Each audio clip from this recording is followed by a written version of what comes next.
Assalamualaikum warahmatullahi wabarakatuh. Salam waras-waras wae. Masa kepemimpinan Prabowo disebut banyak analis sebagai masa fondasi terakhir. Ia memperkuat militer, pangan, dan diplomasi. Tapi para pengamat dunia seperti IMF dan World Bank memperingatkan setelah 2029 dunia akan mengalami the Great Adjustment. Masa di mana negara-negara berkembang termasuk Indonesia harus beradaptasi dengan gejolak ekonomi dan perubahan iklim yang makin parah.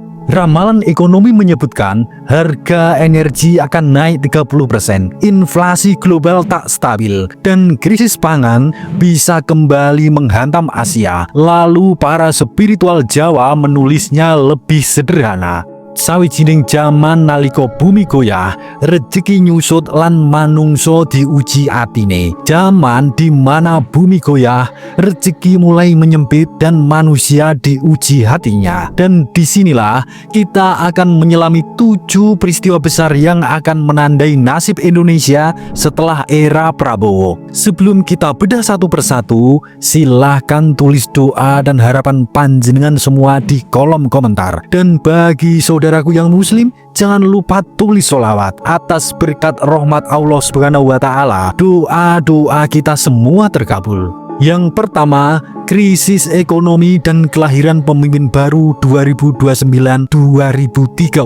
Menurut data IMF dan ekonom dunia, tahun 2029 akan menjadi titik rawan ekonomi global. Sumber energi fosil makin mahal, sementara dunia transisi ke energi hijau. Indonesia yang kaya nikel dan emas putih akan menjadi rebutan negara besar. Tapi di sisi lain, pertumbuhan ekonomi bisa melambat.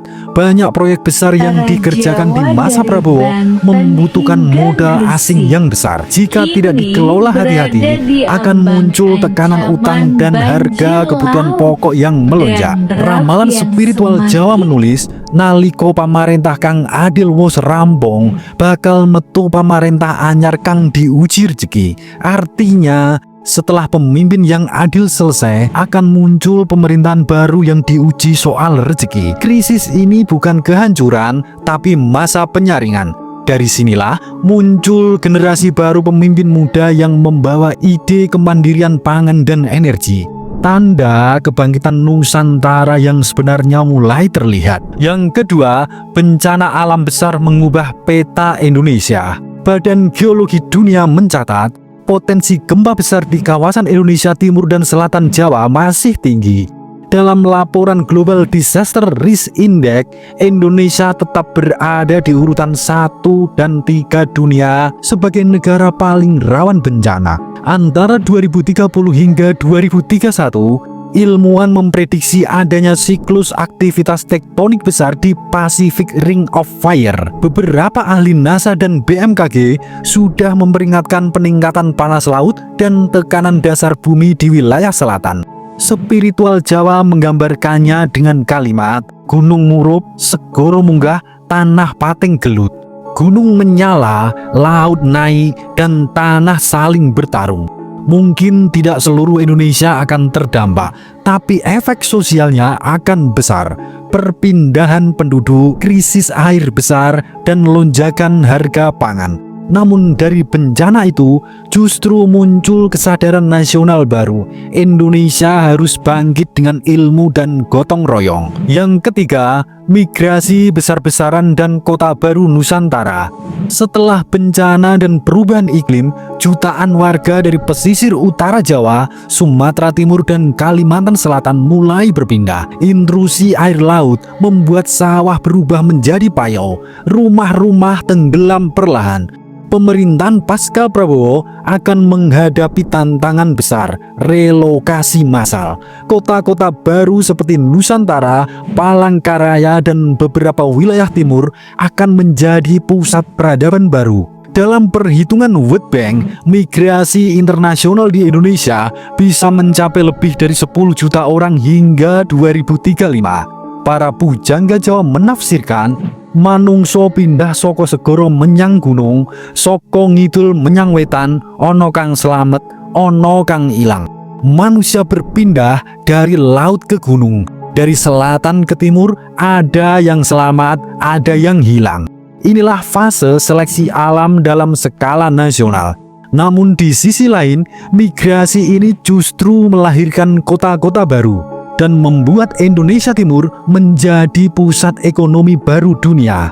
Yang keempat, polarisasi politik dan perang ideologi tahun 2032. Ketika ekonomi menurun dan bencana menghantam, perpecahan politik akan meningkat. Kelompok nasionalis, religius, dan liberal saling berebut pengaruh. Media sosial menjadi medan perang opini. Para analis geopolitik memperingatkan pada tahun 2032, Indonesia akan mengalami social turning point saat rakyat menuntut keadilan sementara elit sibuk berebut kekuasaan. Ramalan Jawa menggambarkan dengan jelas, ono perang tanpa bolo, ono prahoro tanpa udan. Ada perang tanpa pasukan, ada badai tanpa hujan. Maksudnya di sini jelas, perang ideologi dan perang informasi. Namun dari kekacauan itu muncul kembali satu semangat lama, persatuan di bawah nilai Pancasila dan gotong royong. Bangsa ini akan diuji tapi tidak hancur, karena jiwanya telah ditempa ribuan tahun oleh doa leluhur. Yang kelima, pergeseran geopolitik dunia dan posisi Indonesia. Ketika dunia barat melemah dan Asia bangkit, Indonesia akan menjadi rebutan. Letak strategis di antara Samudra Hindia dan Pasifik menjadikan Nusantara kunci jalur energi dunia.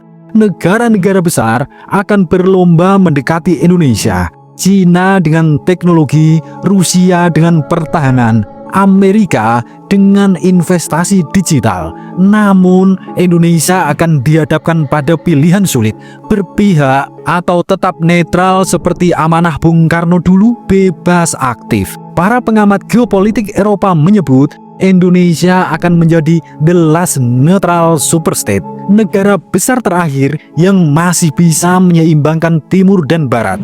Ramalan spiritualis Nusantara menyebut soko tanah Nusantara bakal metu cahyo kang nyorot jagat. Dari tanah Nusantara akan muncul cahaya yang menerangi dunia. Cahaya itu bukan nuklir, bukan pula senjata, tapi kebijaksanaan dan spiritualis bangsa ini yang menolak tunduk pada kepentingan asing. Yang keenam, kebangkitan energi hijau dan industri Nusantara 2033 hingga 2035. Ketika dunia beralih ke energi hijau, Indonesia memiliki keunggulan besar, nikel, panas bumi, dan matahari.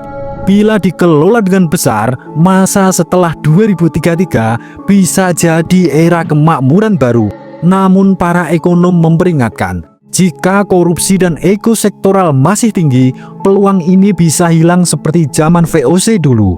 Pemerintahan pasca Prabowo perlu melanjutkan kedaulatan pangan dan energi agar tidak jatuh ke jebakan hutang. Sebab menurut Jayabaya, negara kang gemantong marang liyan bakal tiba naliko udan durung teles. Negara yang bergantung pada orang lain akan runtuh bahkan sebelum hujan membasahi tanahnya. Tapi jika bangsa ini bersatu, energi hijau Nusantara bisa menjadi senjata masa depan. Indonesia tidak lagi dijajah minyak, tapi menaklukkan dunia dengan baterai dan sumber daya bersih. Yang ketujuh, kebangkitan spiritualitas dan Ratu Adil 2035. Ketika ekonomi, politik, dan alam saling mengguncang, akan muncul satu hal yang tak bisa dijelaskan logika. Gelombang kesadaran spiritual baru. Orang-orang kembali kepada doa, meditasi, dan nilai kejujuran. Para tokoh lintas agama bersatu dan rakyat mulai mencari pemimpin bukan dari gelar, tapi dari hati, dari kejujuran. Disinilah nubuat Jayabaya menemukan maknanya. Bakal teko wong kang ora golek derajat, nanging oleh derajat. Ora golek kamulyan, nanging dadi mulya. Akan datang sosok yang tidak mencari kemuliaan, tapi menjadi mulia karena ketulusan. Bagi spiritualis Jawa percaya, sosok itu bukan raja, bukan jenderal, tapi pemimpin spiritual bangsa yang lahir dari rakyat kecil. Membangkitkan semangat Nusantara dengan cinta dan keberanian. Inilah energi Ratu Adil yang selama ratusan tahun ditunggu. Bukan satu orang, tapi kesadaran kolektif bangsa Indonesia untuk menjadi adil, jujur, dan berdaulat. Suradira Jayaningrat lebur dening pangastuti. Wassalamualaikum warahmatullahi wabarakatuh.